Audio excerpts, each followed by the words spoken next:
about the top business news. Hi, Will. You're beginning with Europe offering help to those affected by Russia's food ban. That's right. Now, this ban made headlines as a tit-for-tat move as Moscow was responding to Western sanctions over Ukraine. Today, the European Commission made available $125 million in emergency funding for fruit and vegetable growers hit by the ban.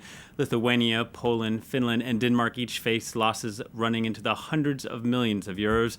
Now, fruit and vegetables are one of the EU's biggest agricultural export sectors to Russia. Delana de Souza has more. Exceptional measures designed to cushion the impact of Russia's food import ban.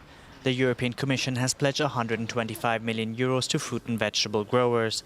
They say they're unfairly bearing the brunt of Europe's policies in Ukraine.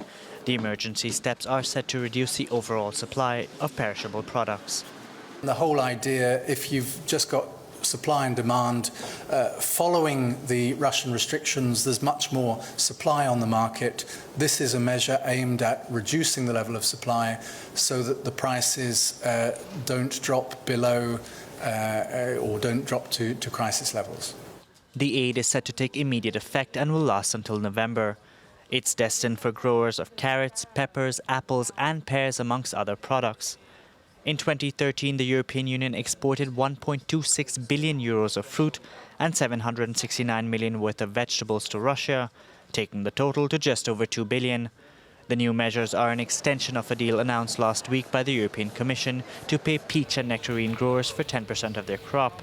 Russia's food import ban is set to impact the economies of Lithuania and Poland the hardest. And while the embargo also covers the import of dairy, fish and meat products, those sectors haven't yet been helped. The European Commission says it will continue to monitor market developments and not hesitate to step in and aid other sectors heavily dependent on exports to Russia. Now, tension in Ukraine has affected exports from the 18-member Eurozone and squashed hopes of an export-led recovery. Overall, exports fell 0.5% in June compared to May. Demand fell 8% in Turkey, which is suffering its own economic slowdown, and 14% in Russia, which has its own economic crisis. Now, that figure in Russia could become even worse as this data was collected before Moscow imposed that food ban. Well, Russia has said there's been no progress made in reaching a ceasefire in Ukraine, but tension over an aid convoy it had aimed to send to the country has been resolved, and that news seems to have calmed investors' jitters on the markets. U.S. stocks closed up. Earlier, the Nasdaq hit a 13-year high and finished at just under 1%, and the Dow Jones jumped 175 points to close just over 1% as well. Let's take a quick look now at some company news, and we begin in China, where regulators continue to put pressure on foreign car makers in the world's largest auto market. According to state media, Mercedes-Benz has been found guilty of price fixing. So far, no penalty has been announced, but last week local media reported Audi could be fined about $40 million for a similar issue. Chinese authorities say they're cracking down on anti-competition practices, but the European Chamber of Commerce in China says European companies are being unfairly targeted. It's a takeover battle between budget stores in the United States.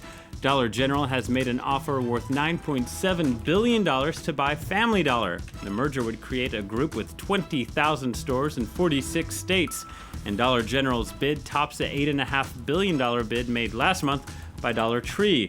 These so-called dollar stores expanded rapidly during the U.S. economic downturn.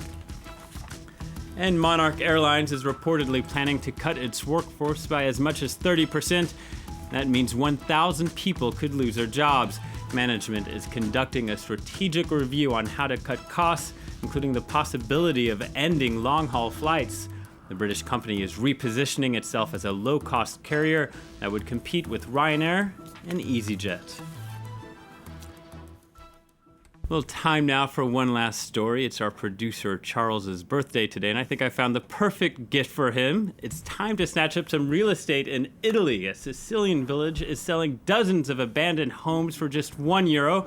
The town hopes buyers will restore the buildings, which would create new jobs, give a boost to the economy, and help a population that's been plummeting since the last century. It's fallen over 50%. Let's listen now to one of the officials in the village.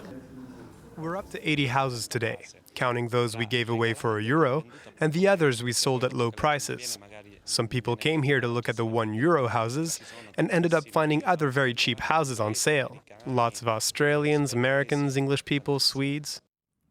That's today's top business stories. Back to you. Well, I'm sure Charles will want an abandoned home for €1. That's It's a cheap, good deal. Charles. He can afford that. All right, let's move on to Media Buzz. And James Creedon is here with me in the studio. And we'll start with the unrest in Ferguson, Missouri, and the role that Twitter has actually played in this crisis. That's right. There's been quite a bit of analysis of the role social media, and in particular Twitter, has played in the coverage of unrest in Ferguson.